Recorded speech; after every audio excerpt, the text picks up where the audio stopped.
बिस्मिल्लाहिर्रहमानिर्रहीम, अस्सलाम वालेकुम। नूरुल आपकी खिदमत में हाजिर है। नवाज शरीफ साहब ने अपना फैसला तब्दील कर लिया है पाकिस्तान वापस आने का। नहीं, वो उसका अभी कोई अनाउंसमेंट नहीं है।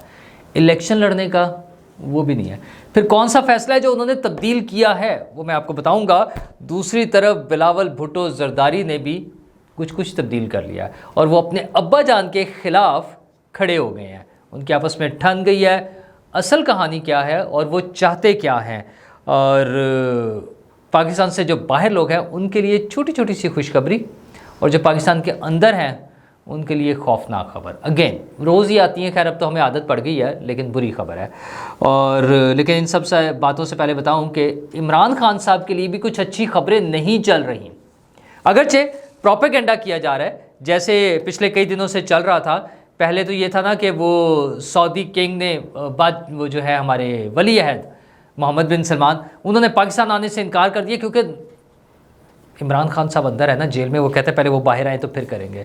तो ये था कि वो आए, उससे पहले चला कि वो आएंगे और साथ ले जाएंगे। उससे अलावा चलता रहा कि जनाब डील हो रही है बस।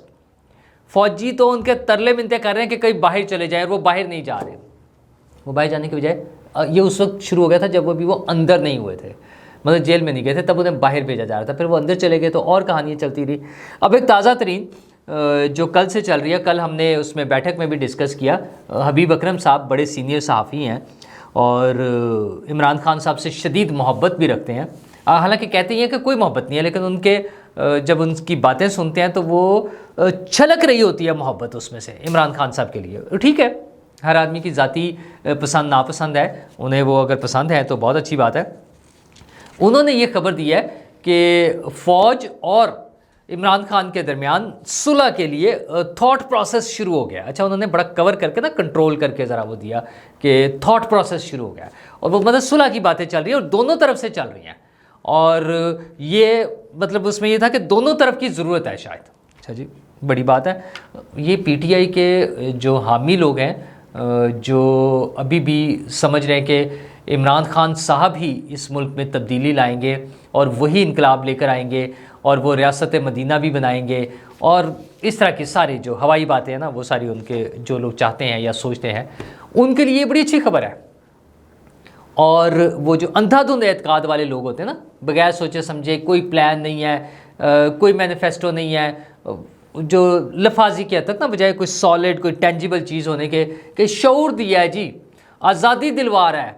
अच्छा, इस तरह की बातें जिनका कोई ला यानी सी बातें, बल्कि अब खुद हबीब अकरम साहब की जो उर्फ़ आम में इस्तेमाल होने वाली इस्लाह है उसके मुताबिक वो ला यानी बातें सी जो होते हैं उनकी सर पे जो इमरान खान साहब की हिमायत करते हैं उनके लिए बड़ी खूबसूरत बात है। उनका वो ऐसी बात जब भी सुनते हैं वो आ गया जी, खान आ रहा है, बस सबकी ऐसी की तैसी उड़ा के रख देगा, उठा के फेंक देगा, बाहर निकाल देगा, अंदर कर देगा, सारी बातें इस तरह की जो ना, जेलों में डाल देगा, रगड़ा लगाएगा, एसी उतार देगा, बाहर से पैसे ले आएगा, चोरों को पकड़ लेगा। अच्छा, जो साथ मिल जाएंगे उन सबको वज़ीर बना देगा। ये नहीं मानते ना अभी वो। बहरहाल इस तरह की बातें सुनते हैं, लेकिन दूसरी तरफ कहानी क्या है, असल सूरत हाल क्या है कि इमरान खान साहब अपने बच्चों से बात करना चाहते थे। पहले तो कहा गया कि वहाँ से इंटरनेशनल डायलिंग की फैसिलिटी नहीं है, फिर बहरहाल खैर और भी इंसामात हुए तो जेलर ने इनकार कर दिया कि जी मैं नहीं करा सकता। और उसके लिए उन्हें पता ही कौन से 1918 का कि कौन सा आइन की एक वो बता दी है कि उसके तहत जो है जेल में उनसे मोबाइल पे बात नहीं कराई जा सकती। अच्छा, उस ज़माने की बातें जब शायद मोबाइल था भी नहीं, और अब स्मार्टफोन्स और व्हाट्सएप और पता नहीं क्या क्या वो प्लेटफॉर्म्स अवेलेबल हैं गुफ्तगू के लिए। उस दौर में जवाब देने का मतलब यह है कि एक शटअप कॉल है कि आपको तो हमने लिफ्ट ही नहीं, आपकी तो बात ही नहीं सुननी। हालांकि मेरे ख्याल में अगर अदालत की तरफ से ऐसा ऑर्डर आ जाए और ये बात हो सकती है तो फिर अलाउड होना चाहिए था। अच्छा, और लेकिन ये सब के लिए फिर वही बात है कि एक तरफ तो मतलब वो इमरान खान साहब खुद शोर मचाते थे कि सबके साथ एक जैसा सलूक होना चाहिए, अमीर गरीब का फ़र्क ख़त्म हो जाना चाहिए। अच्छा, खुद वहाँ बैठ के कुकड़ खा रहे होते हैं, देसी कुकड़, देसी घी में पका पका के। अच्छा, उन्हें तब नहीं फिक्र होती कि सब लोगों के साथ क्या हो रहा है। अच्छा, क्या सब लोगों के घर वालों से, फैमिली से इसी तरह फ़ोन पे बातें कराई जाती है जो वो उनकी ख्वाहिश है। मतलब मैं कह रहा हूँ कि ये सबके लिए अलाउड होना चाहिए, सिर्फ इमरान खान के लिए नहीं। मेरा तो पॉइंट ऑफ व्यू ये है कि सबको इजाज़त होनी चाहिए, कानून के मुताबिक चलें। और लेकिन इसमें पॉइंट सिर्फ ये है बात करने की कि इमरान खान साहब जिनको अपने बच्चों से बात करने की इजाज़त नहीं मिल रही, उनके बारे में ये फड़े मारना, ये हवाई बातें करना कि फ़ौज उनके साथ सुलह करने जा रही है और उनकी बस वो थॉट प्रोसेस शुरू हो गया। वो आज गए बस जाके उसके पाँव पकड़ लेंगे कि जनाब आ जाएं, आप हमारे माई बाप बन के बैठ जाए, दोबारा इक़्तिदार में आ जाए। क्या बातें हैं यार। लेकिन ठीक है, सियासत इसी तरह से होती है, अपनी पॉलिटिकल पार्टी को चलाने के लिए, और एक ऐसी पॉलिटिकल पार्टी जिसके पास दिखाने के लिए कोई टेंजिबल काम नहीं है। ज़ुबानी नारे हैं तो फिर इसी तरह की बातें चलती हैं। हैंडसम है, स्मार्ट है, यूरोप में रहता था, छुट्टियां, गर्मियों की छुट्टियां यूरोप में गुजारी हैं, अच्छा इंग्लिश बहुत अच्छी बोलता है। वो मोदी को इंग्लिश आती नहीं है। अभी G20 हुई है, उसमें उसकी सारी कम्युनिकेशन जो थी वो अपनी ज़ुबान में, हिंदी में, हमारी उर्दू जैसी ज़ुबान मतलब बोलने में उसका जो है वो उसने सारी बातचीत की है। कोई मसला नहीं था, कोई इंग्लिश बोलने की ज़रूरत नहीं पड़ी। खान साहब को ये इसी फ़ख्र में, इसी गुरूर में वो आसमानों पे उड़ते फिरते हैं कि इंग्लिश बहुत अच्छी आती है। 2 लफ्ज़ 4 लाइनें नहीं सीधी बोली जा सकती। 2 नंबर्स अगर वो लाख से ऊपर चले जाएं, मिलियन में और उसमें बिलियन में और करोड़ में, तो उनको पता नहीं होता कि क्या होता है। इल्म का ख़जाने ऐसे हैं उनके कि वो जर्मनी और जापान को मिला रहे होते हैं, लाइट ऑफ स्पीड से चला रहे होते हैं ट्रेनें, और 12-12 मौसम करा रहे होते हैं। फिर उनको बड़ा शौक़ है रिलीजियस हिस्ट्री पे भी अपना अबूर दिखाने का, तो उसमें फिर वो जो बातें कर जाते हैं वो तो खैर उन्हीं को इजाज़त है। शायद आम आदमी करके तो वैसे ही फंस जाएगा बेचारा। तो उसमें भी आई एम श्योर उनकी, मुझे उम्मीद है कि कोई बैड इंटेंशन नहीं होगी, लेकिन जहालत तो टपकती है ना कि जिस चीज़ के बारे में आपको नहीं पता, खुसूसन अगर मज़हब के बारे में जिन चीज़ों का नहीं पता, उस पर बात नहीं करनी चाहिए। जब तक आपके पास कोई अथॉरिटी ना हो, आपके पास कोई डिग्रीज ना हो, आपको अबूर ना हासिल हो, तो ना करें, ऐसी बोंगियाँ ना मारें। रूहानियत के चक्करों में पड़े हुए हैं और पर वो जो भी किए जा रहे हैं, तो वो तो कोई चक्कर नहीं है उनकी, कोई ऐसी जो है ना डील शील का अभी तक तो कहीं नहीं नज़र आ रही।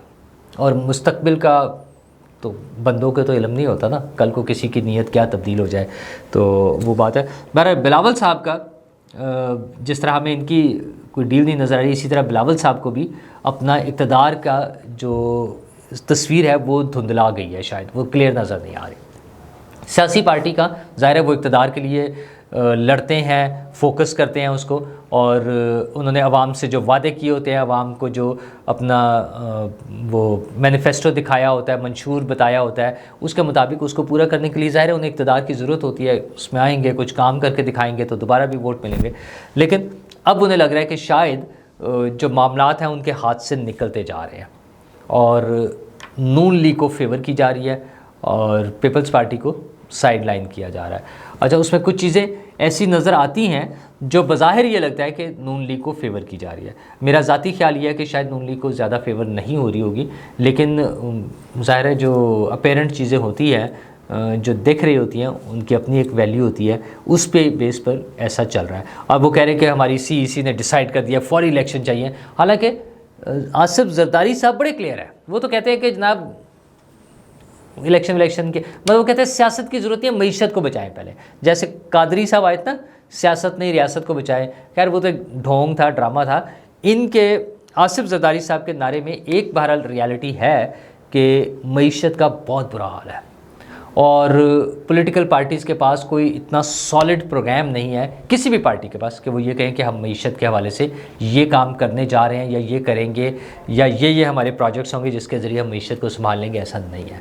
तो आसिफ जरदारी साहब बैंक कर रहे हैं या वो एक्सपेक्ट करते हैं कि मौजूदा सेटअप, जना आसिम मुनीर साहब जो हैं वो ड्राइविंग सीट पर बैठे हैं, अनवारुल हक काकड़ साहब हमारे वज़ीर आज़म हैं, निगरान वज़राए आला बैठे हुए, वो सारे मिलके ये कुछ चीज़ों को ठीक कर लें और इलेक्शन जब मर्ज़ी हो जाए, खैर है। ये आसिफ जरदारी साहब की बातों से ऐसा लगता है। ज़ाहिर खुल के तो उन्होंने ये बात नहीं की, लेकिन बिलावल साहब कह रहे हैं नहीं जी, फौरी इलेक्शन कराएं, 90 दिन के अंदर कराएं। उनका ख्याल है कि शायद मियाँ साहब के आने से पहले या मियाँ साहब को प्रॉपर जब तक टाइम मिले कैंपेन चलाने का, उससे पहले इलेक्शन का टाइम आ जाए।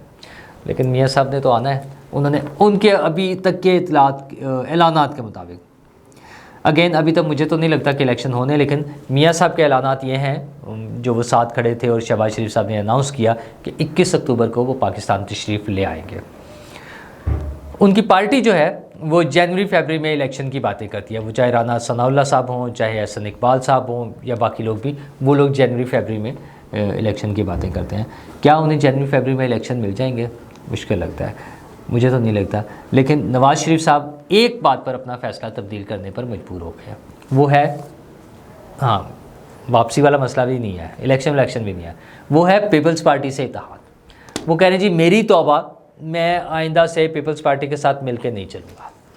अच्छा, इसकी वजूहत बहुत सी होंगी। हालांकि असूलन तो इन दोनों पार्टीज़ ने जब मिसाक जमहूरियत किया और जब अप्रैल 22 में वो किया, उनकी छुट्टी करा के इमरान खान साहब की इक़्तिदार लिया, तब भी पीपल्स पार्टी के साथ बहुत अच्छे ताल्लुकात थे, मिलजुल के चले, उन्हें वजारतें दी और फुल फ्लेज दी।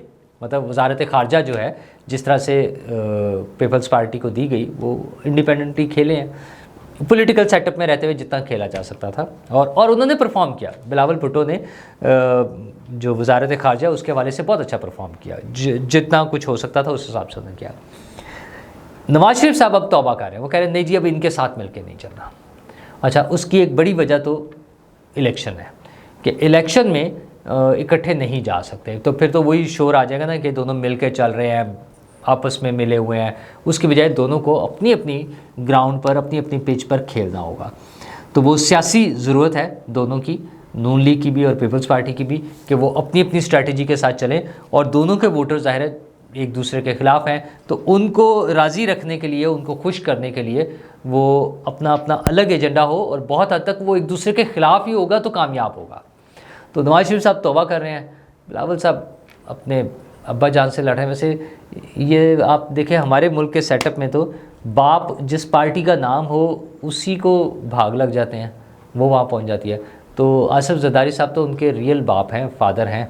तो मुझे नहीं लगता कि बिलावल भुट्टो साहब जो हैं वो अपने वालिद साहब से कुछ अलग होके चल सकते हैं। हाँ, जो मईशत की बात है उसके हवाले से सबको मिलकर बैठना होगा, सब पार्टीज़ को, वो चाहे मौजूदा सेटअप के साथ हो सकता है या मुस्तकबिल के लिए अगर पॉलिटिकल पार्टीज समझती हैं।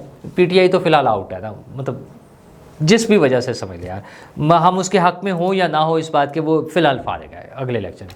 तो जो बाकी पार्टीज़ हैं, नून लीग है, पीपल्स पार्टी है, MQM है, जमीयत उलमा इस्लाम है, ANP है, जितनी भी पार्टीज़ हैं, APP है, IPP है, सारी पार्टीज़ जो है वो मिलकर बैठे और मईशत के हवाले से कोई प्लान बनाए।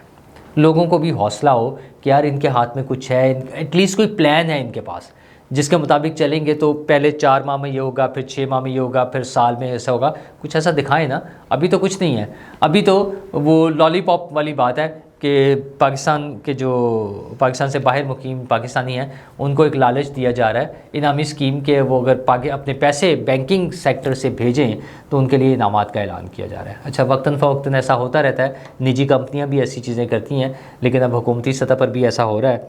और वो फॉरनर पाकिस्तान से बाहर बैठे हुए जो पाकिस्तानी हैं उनके लिए तो चलें ये एक इंसेंटिव आ जाएगा, लेकिन पाकिस्तान में बैठे हुए लोगों के लिए अच्छी खबरें कम ही होती हैं। बिजली के बिल और बाकी बिल तो यूं जा रहे होते हैं ना, वो तो ऊपर जाए जा रहे हैं।